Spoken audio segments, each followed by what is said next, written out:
Well, it's Tony Furtado on now on I think a different banjo, a cello banjo, and Luke Price on the fiddle. We are broadcasting this not only on the radio but on our Facebook page. The Isothermal video crew is here. If you want to see Tony's banjos, he's waving to you right now. Hey, so you've got a cello banjo. Yes. Oh, this is going to be good. All right, what's it going to be? I think we'll do an older song here. Let's do Broken Bell. Can I hear your G? Yeah.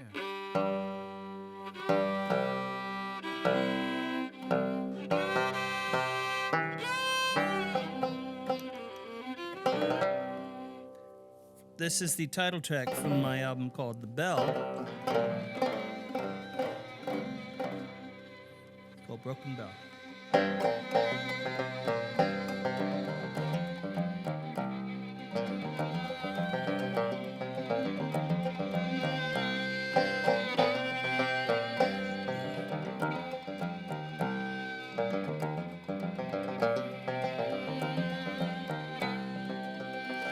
Tolling laws cracked my shell. Don't waste your hammer on a broken bell. A broken bell, a broken bell. Don't waste your hammer on a broken bell.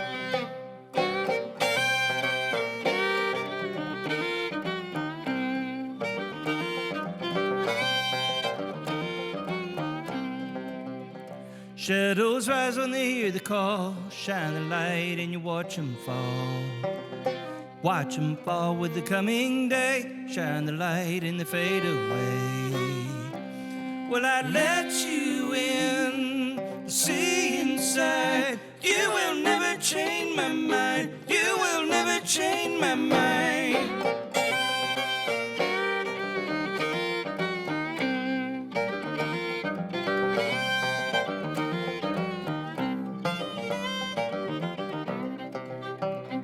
Cut your lies with a rusty tongue, and you built your house with the deed you done. The deed you done got a ringing sound. Deed you done gonna tear you down.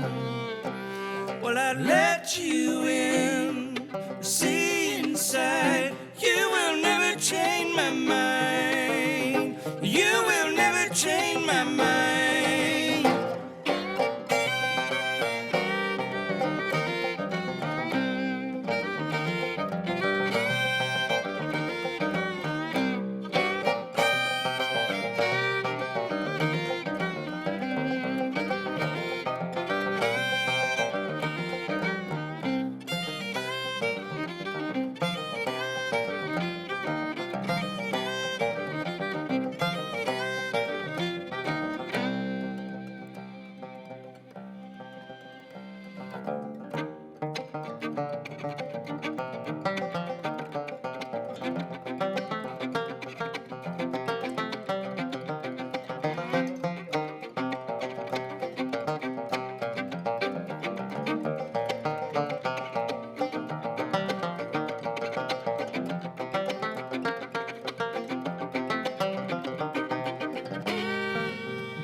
For the one, copper and tin for shiny skin. A shiny skin shimmering new, copper and tin to ring it true. Tolling laws cracked my shell. Don't waste your hammer on a broken bell. A broken bell, a broken bell. Don't waste your hammer on a broken bell. Well, I let you in, see inside. You will never change my mind. Never change my mind. You will never change my mind. Never change my mind.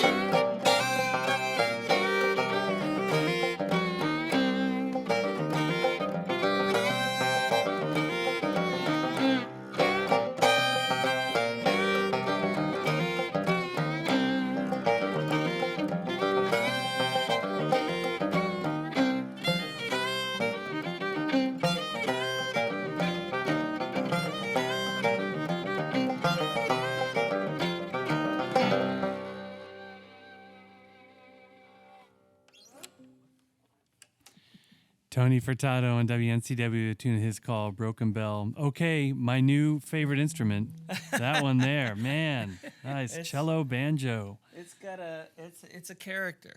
Well, it is a character, and you give it a nice tone. Oh, well, wait, when you say it's a character, does that mean it's persnickety sometimes? Oh, yeah. It's definitely rotund. Rotund. But hard to keep in tune, maybe, or just changes its tone. Cranky, crotchety. It's got some sounds it makes that I don't intend frequently. Well, maybe it likes a nice chilly studio on a damp Wednesday morning, because it's sounding pretty good today. Good. I don't know. What's your history with it? Is there someone that you learned from or discovered it from? Yeah, well, I remember years ago someone sent me a message, a fan, saying, Tony, I'd like to give you something. And that's all it was. I was like, okay, what? So then she wrote, well, I'd like to give you this cello banjo I bought to learn. She bought it to learn how to play banjo on. And it's not an instrument you learn how to play banjo on. Oh. It's got huge fat strings that are basically the low 4 strings of a guitar. So she gave it to me one day generously, and there it sat in my sculpting studio for, I don't know, about 6 months before I really dove into it. And then once I sat with it, songs started actually coming right out. It was like, wow, this is really cool. It was very inspirational to sit and play it. And I think it was mainly because I had to adapt my playing to it. I had to think differently. Even though I'm still playing a lot of notes, my hands, I can't play like as many notes or as fast. So I have to not dumb down, but, kind of distill down. I have it tuned a little differently too, and also it's easier to sing with. So I've written a lot of vocal songs on that instrument.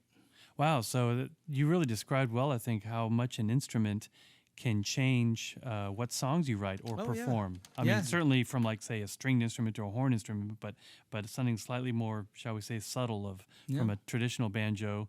Which, however you define a traditional banjo, whether it's, Well, tuning can do that, too. I mean, there's been times I'll retune a guitar or a banjo to a tuning I do not know how to play, or a made-up tuning, just so that I get out of my hands and more into, the soul of something. Right. Like, just... so I'm not thinking too much about it. Here's a bit of music that I'm creating, and I can kind of just sing over that. Yeah. Well, it's neat to know that you can hear a whole different palette of songs like that one, Broken Bell, based on whatever instrument you had that inspired that to come about. So when you perform, and I know you love performing, your shows are kind of like a mix of songs you sing like that one and instrumentals. Oh, yeah. It tends to be a mix made up on the spot. Yeah. I don't tend to write set lists unless I'm really nervous about a show. Then I'll make a set list so I don't have to think about that. But I tend to like to go from song to song and see how it's feeling. Okay. Yeah. Kind of like you're doing now with this. Kind of like There's what no we're set doing list now. Folks, they were just deciding about 30 seconds before we went live about what they were going to start with. In fact, there was a 10-second just before we went on change up of an instrument. Yep. So how's that work for you, Luke, as an accompanist? It's great. With no set list and whatnot? Yeah, no planning. He's used to I it. Switch a lot from electric guitar a lot of times, and so... Hey, let's do that other song. And then, okay, I'm going to get the guitar. Right.